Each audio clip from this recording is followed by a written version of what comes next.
Hey everybody, it's Chelsea and I'm back again. Yesterday I uploaded a short episode kind of going over what's been happening with Amberlynn Reid and questioning what lies ahead for her now that she's been re-demonetized, and it appears that her way of making money is becoming no more. I mentioned in yesterday's episode that, like a lot of people, I also have questions about what actually happened to her cat Rarity. I was not uploading any episodes to my podcast or YouTube during the span of time that she was staying in Wisconsin with her feeder girlfriend. In fact, the last time I posted, she had just started visiting Tommy in Wisconsin. Now that I'm back and I have been quietly observing in the background, being a viewer and not a commentator, I do have a lot of things to say and a lot of observations to talk about. I'm not sure how many other people in the commentary space have talked about these different ideas, but here we are. So I'm going to preface today's episode with just a little bit of a disclaimer, the same kind of disclaimer you've all heard a million times before. We all get the gist of it. Anything that I'm going to say from now on through the rest of this episode is all speculation. It's all allegedly. None of it is fact. It's all just opinion. This is all just commentary sourced from observations made by yours truly, using information that was all publicly posted by Amberlynn Reid herself, as well as other commentators, viewers, and people who are very observant. Anything that I say in this episode is not at all an encouragement for others to go after Amberlynn or anybody in her circle. This is just for entertainment and to make you think. So with all of that said, let's just get on with it, okay? Sometime in November 2016, Amberlynn Reid introduced a new kitten to her viewers in a video titled New Family Member. That was when we first are introduced to the cat known as Rarity Gray. That was almost a decade ago, 9.5 years to be precise. And pretty much the near decade that followed that introduction to Rarity involved her in pretty much every video of Amberlynn's. Rarity was also one of 3 pets that belonged to Amberlynn. Rarity, of course, being her beautiful gray cat introduced in 2016. Wasabi, a black and white tuxedo cat. And Twinkie, her chihuahua, who I believe as the time that I am recording this episode is probably 14 or 15 years old. And as we're all aware by now, she has another cat named Romeo, who was added to the family a little while after Rarity vanished. Now, over the years that Amber has had these pets, she has gone through multiple different little controversies regarding her treatment of animals, as well as suspicions hovering over the overlap between the disappearances of animals and when she acquires new ones. It's actually a whole mess there's a lot to unpack with this, especially with this Rarity situation not being the first time a cat has disappeared on Amber's watch. And because of all of this, it's kind of hard to stay in a sequential order from beginning, middle, and end when it comes to the Rarity disappearance. But what I'm going to do is I'm going to attempt to put this in different segments to make it easier to digest. I have ADHD and I'm kind of an airhead, so I might fail a little bit. And if things get a little bit confusing, I'll try to make it better. So we're all caught up, kind of. We know who Rarity is. We know that she was one of Amber's 3 pets at the time that she disappeared. And we know that there's a lot of suspicion about that. So what I'm going to do is I'm going to start from kind of the beginning. Not the beginning of Rarity's life, but rather the beginning of the situation that led to her disappearance. So basically in September of 2024, Amberlynn Reid documented her endeavors of traveling from Oklahoma to Wisconsin to visit her girlfriend, Tommy, whose real name is Emily, but we call her Tommy on the internet. During this trip, she brought all of her pets. She brought Wasabi, Twinkie, and Rarity. And this was a controversial move for her while she was packing. Well, she documented this whole trip, by the way. Many of her viewers spoke out against her bringing her pets with her. Twinkie being an elderly dog, Rarity being, up in age herself. And it was quite a long distance from home to her girlfriend's home in Wisconsin. Now, I'm just going to say, I don't know if Amber made the right choice or the wrong choice by taking her pets with her. Being a cat mom myself, I would not feel comfortable leaving my pets with a sitter or in any kind of, a kennel or anything like that for any extended amount of time longer than a day or two. So if I were in Amber's shoes during this trip in 2024, I probably would have also taken my pets to go visit my internet girlfriend or boyfriend if I'd known I was going to be there for more than a couple of weeks. So I can't really fault Amber for taking Rarity, Wasabi, and Twinkie with her to Wisconsin. And if that makes me a bad person, if that sets me out of the status quo, that's fine. I'm okay with that. I just I'm not fully sure she did the wrong thing in and of itself by taking her pets with her. Nonetheless, Gore World, her viewers, the internet at large, didn't think it was the right move. And as it turns out, they were right. They were right. Now, like I said, Amber moved to Wisconsin for this quote visit in September of 2024. So how many months is that? September, October, November. So within 3 months of this visit, and that's a hell of a visit. That's taking residency, in my opinion. That's not a visit. Within 3 months of this visit, it was revealed online that Rarity had gone missing. Now, how did we find out that Rarity went missing? Did Amber get on her channel and make any heartfelt pleas? Was she on TikTok? Did she reach out to her fans who live from one end of the world to the other, begging for information and help finding her missing cat? No, she didn't at all. In fact, we all found out that Rarity was missing because of one of Amber's detractors, I guess you can call them that. They happened to find a post about Rarity missing in the area in Wisconsin where Tommy and Amberlynn were staying. And it was that person who brought it to the attention of the public that Amberlynn Reid's cat disappeared. And she wasn't saying anything about it. Of course, after her fans, viewers, and people who didn't care for her much started speaking out about this, and videos were posted about the fact that Rarity Gray was missing, Amber finally did show up and make a video about it. On November 18th, 2024, Amberlynn posted a video titled "My Heart is Broken." This video featured a rather disheveled looking Amberlynn with her hair in the iconic poop bun, no makeup, looking like she had been crying. But she reveals in the first 30 seconds of this video that the only reason why she was acknowledging that Rarity was missing was because everyone found out. By the time Amberlynn had even posted this video, Rarity had already been missing for at least 2 days. In this video uploaded by Amberlynn, she claimed that she had let the dogs out to use the bathroom using a sliding glass door that was in her girlfriend Emily's home. And she said that she just left the door open a little bit, probably approximately 4 or 5 inches. She motioned with her hand, showing how far. She claims in this video, this initial video, the first video where she ever addresses the disappearance of Rarity. Interesting enough, in this video, Amberlynn Reid claims that she didn't notice that Rarity was missing until 20 minutes after she had left the door open. This is an important detail to note because Amber's story changes multiple times, and that timeline also changes. Something else interesting that can be observed in this initial upload about Rarity's disappearance, Amberlynn doesn't stay consistent in what tense of language that she uses.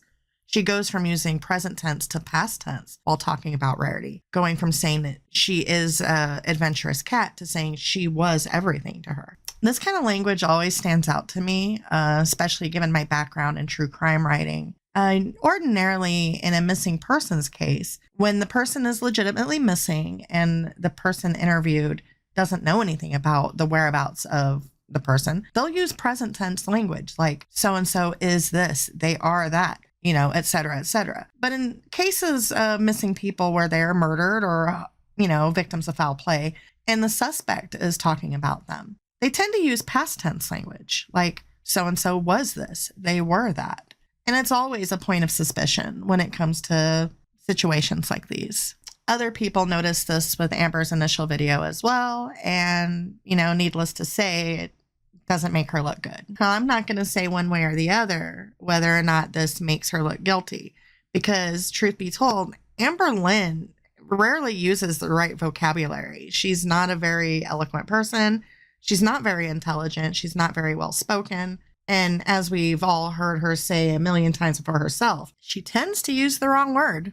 So at the time of this first upload that Amberlynn made about the disappearance of her cat Rarity, was she using past and present tense language because she was aware of what might have happened to her cat? Or was she just in a highly emotional state, which impacted her ability to use the right language?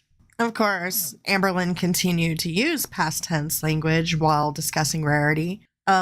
Just a couple of days after her initial upload, she had uploaded another video addressing the situation in which she stated that Rarity was her everything. And I should also note that this particular video that I'm referring to seemed to be more of a video intended to argue with her viewers and to fight with her, quote, haters, more than really just talking about how much she wants to find her cat. Anyway, shortly after posting these videos, Amberlynn went live, and during this live stream, which has since been deleted, she went on to change her story. Before, she claimed that she knew that Rarity had gone missing within 20 minutes of the incident. But in this now deleted live stream, Amberlynn went on to claim that it was a normal occurrence for her to go an entire day, pretty much, without seeing her cat, since Tommy/Emily's home was so large, and there was a large basement where all of the cats preferred to hang out together. It was in this live stream that she claimed, since it was such a normal occurrence to go several hours without seeing her cat, that this is exactly what went on before she noticed that Rarity was missing. And this is a stark difference from her initial claim of 20 minutes. So to simplify things, in Amberlynn's first upload about her missing cat, she claimed that she knew within 20 minutes that Rarity was missing. And in this now deleted live stream, she claimed that she had gone several hours, pretty much an entire day, without seeing Rarity before realizing she had gone missing. Now, like I said, I have a background in true crime writing. In any situation where a person is missing, if the timeline changes by the last person who saw this missing person, that is an immediate red flag and an immediate cause for concern, which would often make this person a person of interest or a suspect. And naturally, that's how the internet reacted to Amberlynn's story change. People are already suspicious of her as it is, because Amberlynn's just not a very well-liked person, and she doesn't really make a lot of good choices in her life. So she's constantly under scrutiny. So when her story changed about the timeline regarding Rarity's disappearance, people paid attention. And if you think we're done here, we're not. Amber's story changes again and again. In fact, in another live stream, Amberlynn was melting down over a situation between her and her on-again, off-again lover. And this is when she directly blames Tommy/Emily for letting Rarity out. She has also doubled down on this claim in another upload where she addressed a question about it, where she says that her and Emily were fighting and that Emily stormed out of her home, leaving the door open. This was unknown to Amberlynn, according to Amber, and it was during this time that Rarity escaped. So Amber has directly accused Tommy of letting her cat out. Not only has Amber accused Tommy of letting her cat out, she also tried to backtrack on previous claims by stating that she lied and took responsibility for Rarity getting out to protect Tommy. Tommy claims this isn't the truth, though, and they released a lot of information about what happened to Rarity, sharing their own side of what happened. Tommy released screenshots which appeared to back up her claims that Amber might have allegedly let Rarity out in order to use as a bargaining chip so she could stay in Wisconsin for longer because Emily had asked her to leave. And this just seems diabolical if it's true. But the difference between Amberlynn Reid's story and Tommy's story is that Tommy came with receipts with screenshot evidence of their interactions in the hours leading up to and after the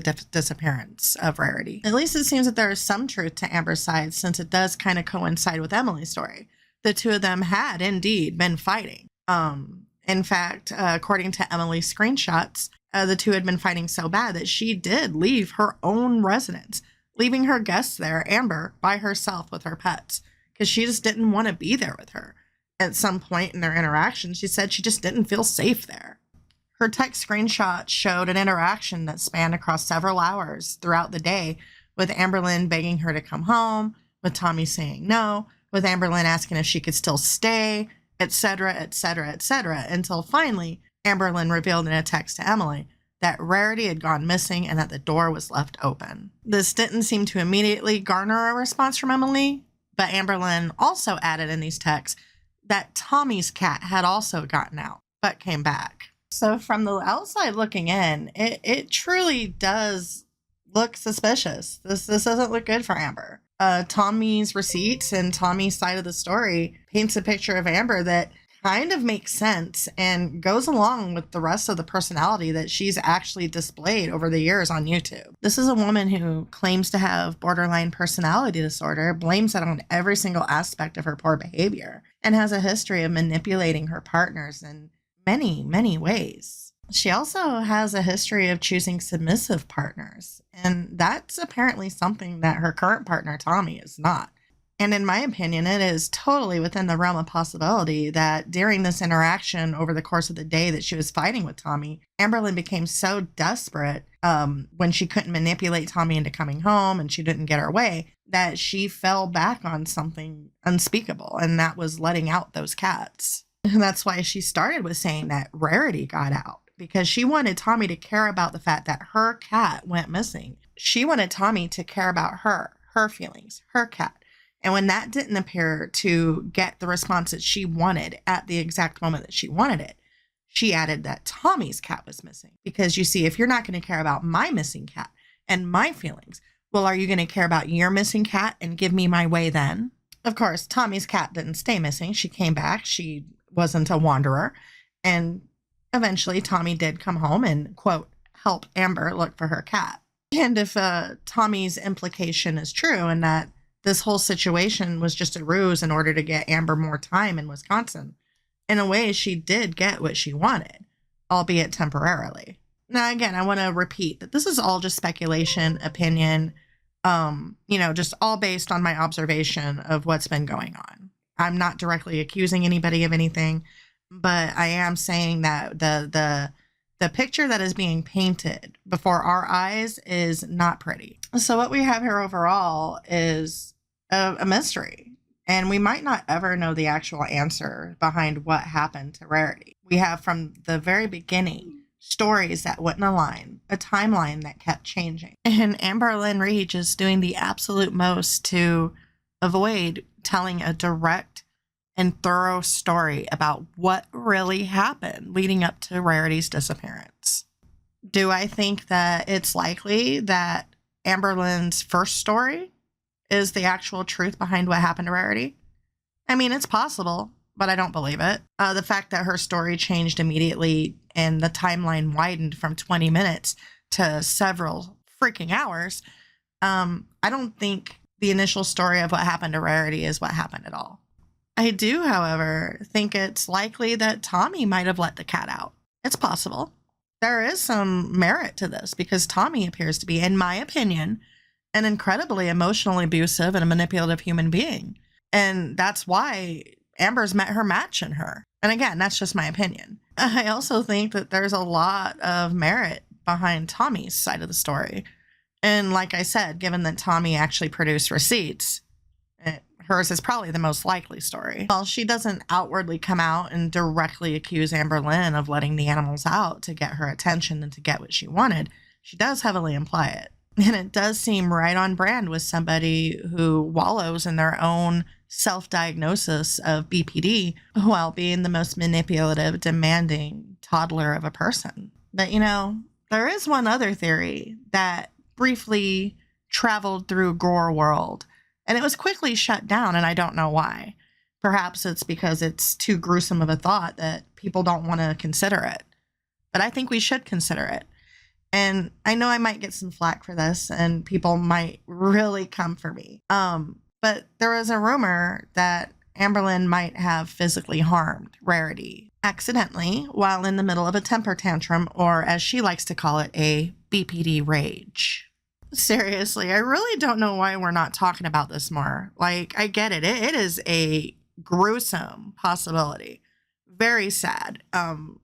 Very traumatizing to anybody who loves cats to think about. But it is a well-established fact at this point that Amberlynn Reid has massive meltdowns, toddler tantrums.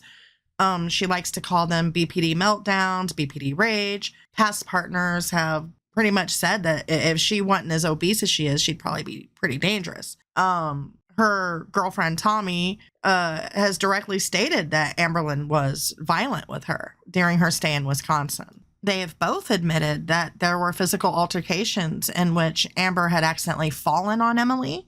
So it's established that there is a lot of toxic physical behaviors during this stay in Wisconsin. Now, this rumor that briefly circulated shortly after Rarity disappeared was that Amberlynn and Tommy were arguing and that Tommy was trying to leave. Amber was not wanting her to leave and was trying to grab her and keep her from leaving. And she got up from the couch, I guess, and tried to go after Emily. This story, I can't find the screenshot of it anymore, so I'm going by memory. Please forgive me. But as the story goes, Amberlynn had either fallen down on the couch, like plopped down, or perhaps Emily might have pushed her back and she had flopped down on the couch. Regardless of how she plopped down on the couch, the rumor is that when she did land on the couch, she landed on Rarity and crushed her. Now, when this rumor first hit the scene, it was quickly shot down. Emily herself reportedly said, hey, this didn't happen. I don't recall if Amberlynn ever addressed it, but, you know, whether or not she does address something, you can't really trust her anyway, so it doesn't matter. I don't know about this one. Like, I get it. Emily says it didn't happen. The internet shot it down. Nobody thinks this happened, right? But what if it did? What if it did happen? The fact that nobody can produce a straight story or collaborate on how this cat went missing, it you know, kind of lends to the suspicion that something else took place. Sure, we have Emily and her text messages implying that this happened while they were fighting during the day. And we have Amber's claims as well. But we also have two very toxic people who speak ill of each other, tell stories about each other, and then go back on their stories and claim that, you know, we're in our healing era, et cetera, et cetera, et cetera. This is a very toxic couple that, frankly, I don't think either of them can be trusted. And even though Emily's story is more believable than Amberlynn's, what if they're both just lying and covering for each other because the truth is far more disturbing than what's being presented? And I'm not going to stay married to this theory or anything, but it does, in my opinion, you know, deserve a little bit more attention than it got, especially with all the manipulation we've had to go through over the past year since Rarity disappeared. Nobody's given a straight story, like I've said. Amber can't be trusted, in my opinion. Emily can't be trusted with or without screenshots, you know, so anything is possible. Let's not forget that Amber has been accused in the past of faking text message screenshots between her and other people. So keep that in your mind banks with this. At any rate, I don't think we're ever truly going to know what happened to Rarity. I don't think we're ever going to get a true story. And sadly, I don't think Rarity is alive anymore. That's horrifying. It's really sad because that cat didn't deserve any of that. I could keep talking about this because there is, like I said, so much to unpack. And every little era in Amberlynn's life requires just so much thought, commentary, research. I could literally go on for another hour with this, but I am going to have to wrap this up and cut it short and come back with another episode and touch up on this some more. But to be honest, I don't really think there is much more that can be said that would bring any solution to this. We can talk and talk and talk, compare stories, compare changed timelines, till, you know, we're all blue in the face. But I've said it before, I'll say it again. I don't think we're ever going to know what happened to Rarity because the only people who do know probably aren't ever going to tell the full truth. Anyways, that wraps up today's episode. I'm going to keep coming back, guys. I don't know if I'm going to do one every single day, but I am going to try to upload as often as I can. Make sure you follow me and reach out to me if you have any questions, comments, concerns, blah, blah, blah, blah, blah. Anyways, until next time, bye, y'all.